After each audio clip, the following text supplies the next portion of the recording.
Hello friends, welcome to trading as.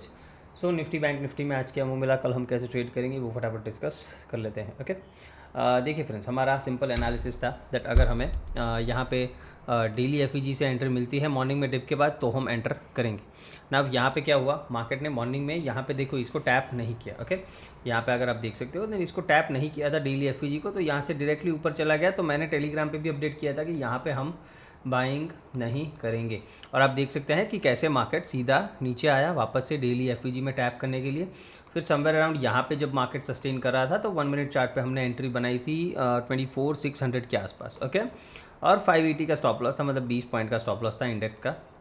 ऐसा कोई बड़ा स्टॉप लॉस नहीं था। और अच्छा खासा देखो यहाँ से मोमेंटम मिला। ये ट्रेड हमने एग्जैक्टली प्लान किया था, एफईजी में आएगा, यहाँ से हम एक बाउंस प्ले करेंगे। फिर देखो मार्केट नीचे आ गया, यहाँ पे वापस से इस एफ से सस्टेन करने की कोशिश की और अभी वापस से यहीं इसी एफ पे ये ट्रेड कर रहा है ना।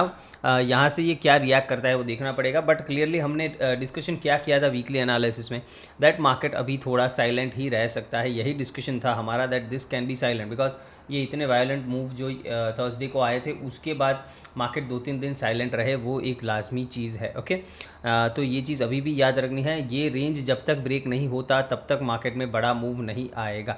ओके, कौन सा रेंज है देखो, ऑलमोस्ट ये 24,400 के आसपास ये जो रेंज है ये ब्रेक हुआ देन मार्केट में एक अच्छा खासा डाउन मूव आ सकता है। और अगर 750 ब्रेक हुआ देन 25,200 जो हमने टारगेट डिस्कस किया था वो आ सकता है।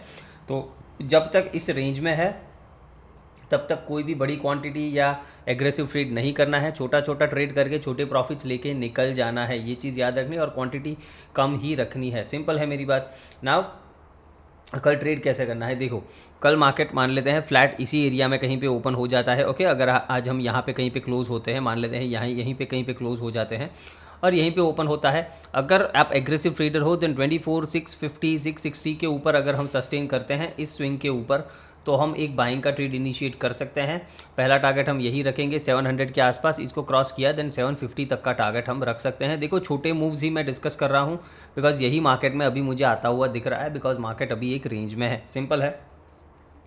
अगर मार्केट गैप अप ओपन हो जाता है, मान लेते हैं यहाँ पे कहीं पे क्लोज होके मार्केट 700 के या इसके ऊपर ओपन हो जाता है, अगर इधर सस्टेन करता है ऊपर देन आप एक रिस्क ले सकते हो। ठीक है, ये रिस्क होगा, थोड़ा रिस्की होगा बिकॉज हमारा कंफर्मेशन ब्रेकआउट का 750 के ऊपर ही आएगा, 24,750 के ऊपर ही आएगा।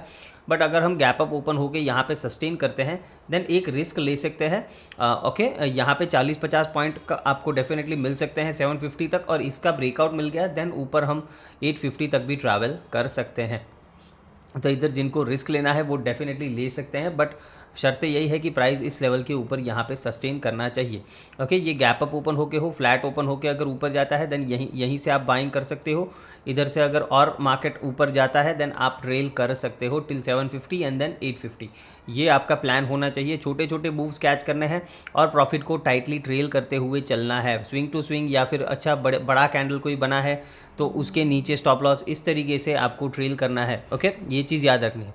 डाउन साइड का क्या है, देखो कल भी डिस्कस किया था, डाउन साइड के लिए सेम लेवल है।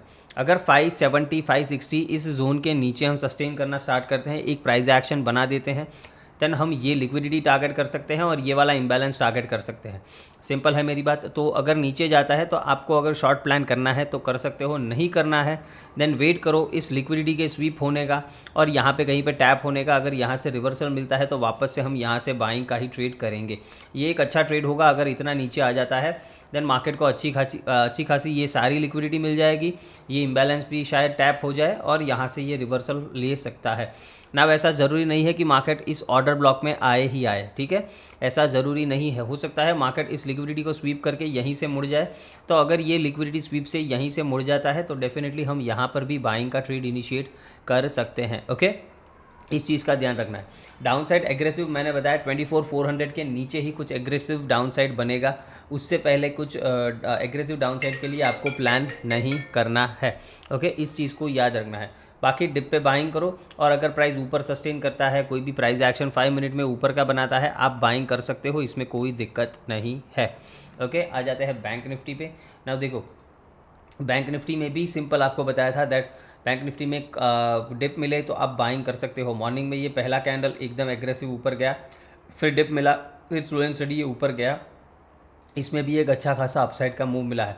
फिर वापस से ऑर्डर ब्लॉक से देखो, यहाँ पे जो हमारा ऑर्डर ब्लॉक था उसी से रिजेक्ट करके ये नीचे गया है। यहाँ से हमारा कोई सेलिंग का प्लान नहीं था, बट अगर किसी ने किया है तो यहाँ पे अच्छा रिएक्शन, एक सेल साइड भी हमें देखने को मिला है। ओके, कल कैसे ट्रेड करना है, अगेन वेरी सिंपल, इसमें भी ये एक रेंज में है, तो इस रेंज को ट्रेड करने में आपको बहुत ही ध्यान रखना पड़ेगा, बिकॉज इसमें इसी तरीके के ऊपर नीचे दोनों साइड के वॉलेटाइल मूव्स ही आपको देखने को मिल सकते हैं। इस चीज़ को आपको ध्यान रखना है। ओके, नाउ डाउन साइड के लिए लेवल जो इंपॉर्टेंट है वो ये वाले लेवल है। ओके, ये आज का जो लो लगा है 53,300, अगर 53,300 के नीचे हम जाते हैं देन हो सकता है हम 53,000 एक बार टेस्ट करने के लिए नीचे आए इस जोन में, ये एक पॉसिबल है। तो इसके नीचे अगर आपको शॉर्ट करना है तो आप कर सकते हो। ओके, जब तक ये लेवल ब्रेक नहीं होता अब तब तक आपको बाय द डिप स्ट्रक्चर ही रखना है। अगर ये ब्रेक होता है नीचे आने दो, इस जोन से रिवर्सल मिलता है, वापस से बाइंग ही करेंगे। ये फ्लैट ओपन होके नीचे जाए या फिर गैप डाउन ओपन होके नीचे जाए, एनी केस आपको यही प्लान करना है। ऊपर की साइड अगर आपको ट्रेड करना है देन अगर 53,600 ओके, इस लेवल को मार्केट, अगर इस लेवल को मार्केट मतलब बैंक निफ्टी ब्रेक करता है आप बाइंग कर सकते हो। वापस 53,800 आपका फर्स्ट टारगेट हो जाना चाहिए, और अगर 53,900 के ऊपर हम सस्टेन करते हैं देन ऑल टाइम हाई 54,450 के आसपास जो ऑल टाइम हाई है उसको हम टारगेट करेंगे। सिंपल है, गैप अप ही ओपन हो जाता है 53,600 के ऊपर सस्टेन करता है, आप बाइंग कर सकते हो। गैप डाउन के केस में मैंने आपको बता दिया है। और मिड कैप्स की बात करें देन मिड कैप्स भी बहुत ही अभी स्लो बिहेव कर रहा है। ठीक है, बहुत ही स्लो मूव कर रहा है। जब से इसमें वीकली एक्सपायरी बंद हुई है इसमें मोमेंटम आना थोड़ा बंद सा हो गया है। ओके, और यहाँ पे मैं देख पा रहा हूँ कि ये सारे जो प्राइस एक्शन है ना, ये सारा प्राइस एक्शन यहाँ पे बैलेंस्ड प्राइस एक्शन है। ओके, इस चीज़ को याद रखना है। तो मुझे लगता है कि इसमें एक डिप आ सकता है और ये लिक्विडिटी या फिर ये लिक्विडिटी हम टारगेट कर सकते हैं, बिकॉज प्राइस बहुत ही स्लो मूव कर रहा है। ओके, तो यहाँ पे आई डोंट थिंक प्राइस के पास कोई लिक्विडिटी है ऊपर जाने की, और वैसे 13,000 का लेवल भी है राउंड नंबर, तो आई गेस ये एक डिप मार सकता है। तो इसमें आप अगर हम 12,950 के नीचे अगर हम सस्टेन करते हैं देन इसमें आप शॉर्ट कर सकते हो। पहला टारगेट आप ये रखेंगे 12,880 का, और अगर ये ब्रेक होता है देन हम सीधा यहाँ तक आ सकते हैं 12,000 ऑलमोस्ट 800 तक। ओके, तो ये दोनों लिक्विडिटी आपको ध्यान रखनी है। यहाँ पे ये इक्वल ऑलमोस्ट रिलेटिव इक्वल लोजी है, तो एक लिक्विडिटी ये जोन आप ध्यान में रख सकते हो, और उसके बाद ये जोन मुझे लगता है कि ये यहाँ तक तो डेफिनेटली एक बार आना चाहिए। फिर यहाँ से अगर रिवर्सल मिलता है तो बाइंग करेंगे, कंटिन्यूशन मिलता है तो ये लिक्विडिटी टारगेट करेंगे। यहाँ से डेफिनेटली एक बाइंग का ट्रेड फिर मिलना चाहिए 12,800 के आसपास। तो इस तरीके से मिड कैप को प्लान करना है, इसके लिए ध्यान देखो। और अगर हम इस लेवल के ऊपर मतलब 13,025 के ऊपर गैप अप ओपन होके या फिर फ्लैट ओपन होके सस्टेन करते हैं देन डेफिनेटली एक बाइंग का मोमेंटम हमें देखने को मिल सकता है। उस केस में टारगेट क्या होने चाहिए ऑन दी अपसाइड, सीधा हमारा नेक्स्ट जोन जो आ रहा है वो आ रहा है यहाँ पे, क्या लेवल है, ओके 13,130। अगर इसके ऊपर अगर सस्टेन करते हैं देन हम डेफिनेटली ये टारगेट कर सकते हैं। ओके, 13,130 के आसपास हम एक अप मूव आता हुआ देख सकते हैं। तो इस तरीके से आपको मिड कैप्स में अपना ट्रेड प्लान करना है। ओके, होप आपको ये एनालिसिस पसंद आया है। देखो, वीडियो को लाइक करना नहीं भूलना है, सारे वीडियोस लाइक करो, सब्सक्राइब करो। ओके, और चैनल को शेयर करो अपने दोस्तों के साथ। Thank you very much.